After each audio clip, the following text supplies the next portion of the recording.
James Cameron spent 7 hours at the bottom of the Mariana Trench in 2012. He saw nothing. No monsters. No alien cities. Just gray mud and the crushing realization that 11 kilometers of water doesn't care about your IMAX cameras or your species' desperate need for meaning. When he surfaced, he described it as lunar desolate. What he didn't say, what no one says, is that the reason we stopped going back has nothing to do with budget cuts or scientific priorities. We stopped because the trench proved something we didn't want proven. Human beings are structurally incompatible with 99% of their own planet. The Mariana Trench isn't unexplored because we lack curiosity. It's unexplored because every meter you descend past 1,000 feet, the ocean is actively trying to solve the engineering problem of your existence. And it's very, very good at math. At 36,000 feet, the depth of Challenger Deep, the water pressure is 1,086 bars.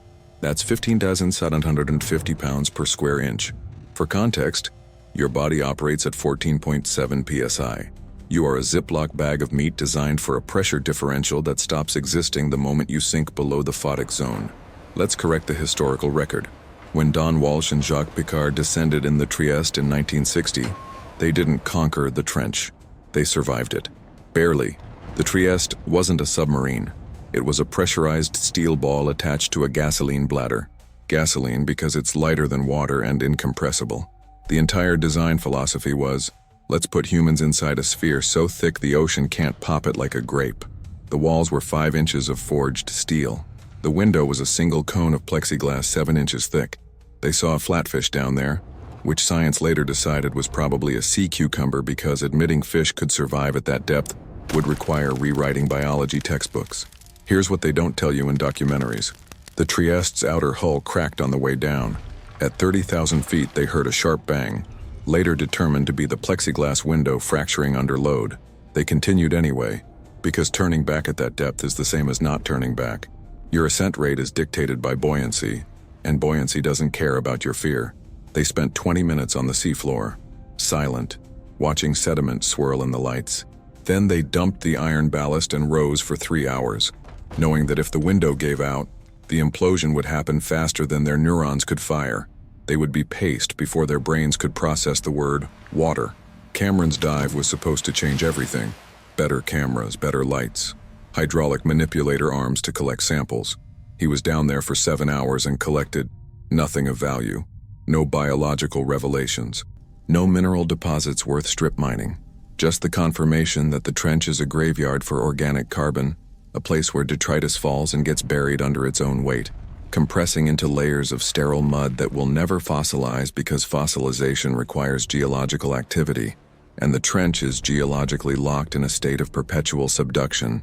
You want to know why we stopped? Because the trench doesn't reward exploration. It punishes it. Every submersible we've sent down there has come back damaged. Hairline fractures in titanium hulls. Electrical failures from seawater intrusion through seals that were rated for depth. The limiting factor, the current record holder for most dives to Challenger Deep, requires a full teardown and inspection after every descent. The acrylic viewports develop micro fissures that propagate under cyclical loading. Replace them too early, you waste money. Replace them too late and you're creating a human smoothie at 1,100 atmospheres. Let's talk about implosion physics, because this is where human intuition fails. You think implosion is like an explosion in reverse, a slow crushing. No. At depth, when a hull fails, the air inside is still at surface pressure. The water outside is at 1,086 bars. The pressure differential resolves itself at the speed of sound in water, 1/500 meters per second. The hull doesn't collapse, it vanishes. The occupants don't drown. They're compressed into the remaining air pockets so fast that adiabatic heating raises the temperature to thousands of degrees. You are simultaneously crushed, incinerated, and drowned in an event that lasts 3 milliseconds. The human brain requires 150 milliseconds to process pain. You won't feel it, but you also won't exist anymore. This is why rescue is a fiction. If a deep-sea submersible has a catastrophic failure below 3,000 meters, there is no rescue. There is only retrieval. The U.S. Navy's Deep Submergence Rescue Vehicle maxes out at 2,000 feet. The only vehicles rated for Challenger Deep are research subs with no docking capability, no spare life support, and no room for passengers. If you're in a sub at 35,000 feet and something goes wrong, your options are 1. Fix it yourself, or 2. Wait for your CO2 scrubbers to fail and asphyxiate while listening to your crew breathe faster and faster in the dark. Victor Vescovo, who owns the limiting factor, has made 15 dives to the bottom. He's a former naval intelligence officer and private equity billionaire who treats deep-sea exploration like Everest, a technical problem with a statistical fatality rate. He knows every dive could be the one where a weld fails, where a gasket erodes, where a single molecule of water finds a crack, and the ocean collapses the hull like a stomped soda can. And yet he keeps going because the alternative is admitting that 70% of Earth is functionally inaccessible to the species that named it. Here's the math that ended government-funded trench exploration. A single crewed dive to Challenger Deep costs $2 to $5 million. Cameron's dive cost $8 million total. The ROI, return on investment, is zero. You can't mine the trench. The logistics of lifting ore through 11 kilometers of water make it energetically nonsensical. You can't farm it, nothing grows, you can't colonize it. Humans can't survive there even inside a submarine. The only reason to go is knowledge, and knowledge without application doesn't get funded. So we sent robots.